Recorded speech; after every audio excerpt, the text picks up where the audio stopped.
Hey guys, Erin here with another massage tidbit.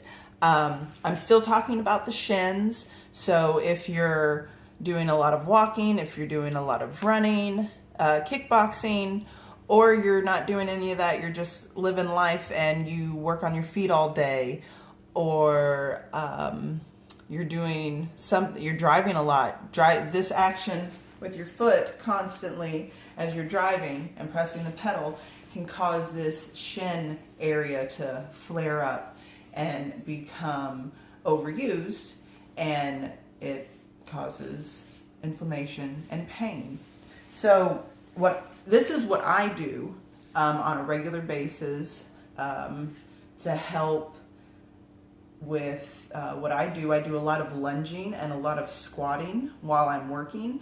So it's constantly working out my legs and working out my shins, plus the 5K that I did this past weekend. So what I do is I start off with a little bit of coconut oil. This is for both legs. And then I use a little bit of a muscle rub. It's got some peppermint and maybe some eucalyptus. It's really good. And then I use a little bit of lemongrass oil. And this is my favorite part, is the lemongrass. And I get that all rubbed in together. And I put it on my shins. Now, some people would stop with this. This is going to offer some relief. And I go in and usually I'll have shorts on, but I go into the knees. I start at the knees. It's kind of, you want to start at a joint. You don't want to just like rub in the middle. And you're going to get that all on there. And one thing that I want to say is you want to make sure that you're sitting up straight, because if you're doing this and you're working on your leg and you're hunched over like this, you could hurt yourself. You can make it worse. Don't do it. Sit up straight. All right? So I'm working the outer side of the muscle, and this is really easy. I'm not applying a lot of pressure. You don't have to do this on the floor. You can do this sitting in a chair, up on your bed. I just enjoy sitting on the floor. So as I'm working that area, for me, and I try to be as effective as I can in a short period of time, I have a few tools. So the first one that I'll use is this little guy. It's a little handheld cup thingy. It's got some little rubber nodules on it. And I take this and I work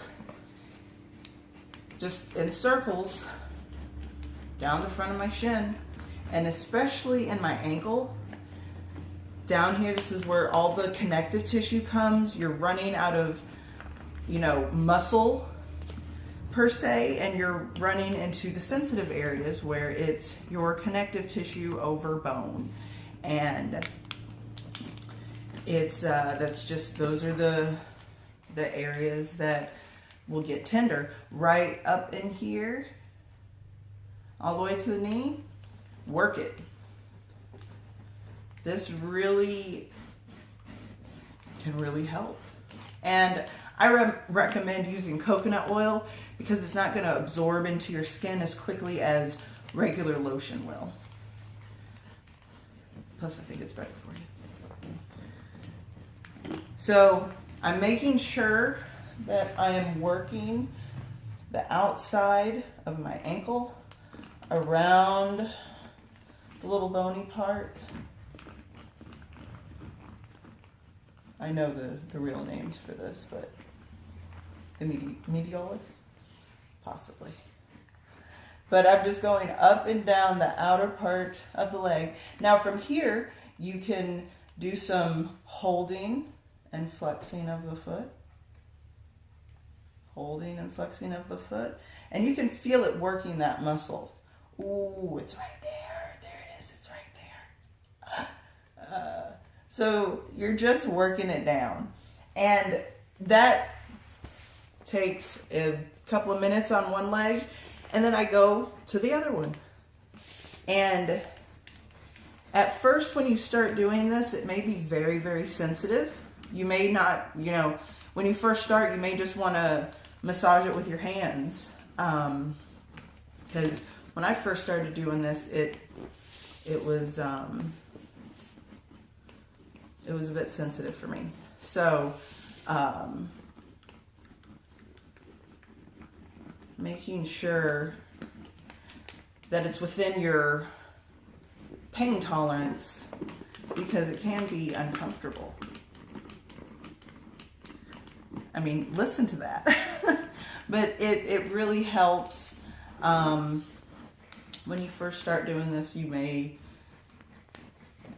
get a few bruises. This probably not. I'm not going to get into it today, but this one definitely will. The next one, we're going to be looking at that little fascial roller. And these are really nice because we're working the layers of fascia that are binding together, that are really creating the discomfort. So yeah, that's what I do. It works for me. It's great for upkeep before, you know, you have your session with your massage therapist once a month. For maintenance, you know, if you work out, if you don't work out, helping relieve tension within your body. On, you know, you don't have to do this every day. Depend, you know, if you run every day, you know, maybe you should be doing it every day. It's part of my self-care routine. And then it's tingly afterwards, but you wake up in the morning, you do it before bed, or you do it before bed. I wake up and my legs aren't sore. It's just like instantaneous. So there you go, doing a little self-massage back on your shins. If you're running, if you are on your feet all day, it's some pretty neat self-care, and it feels good. Treat yourself.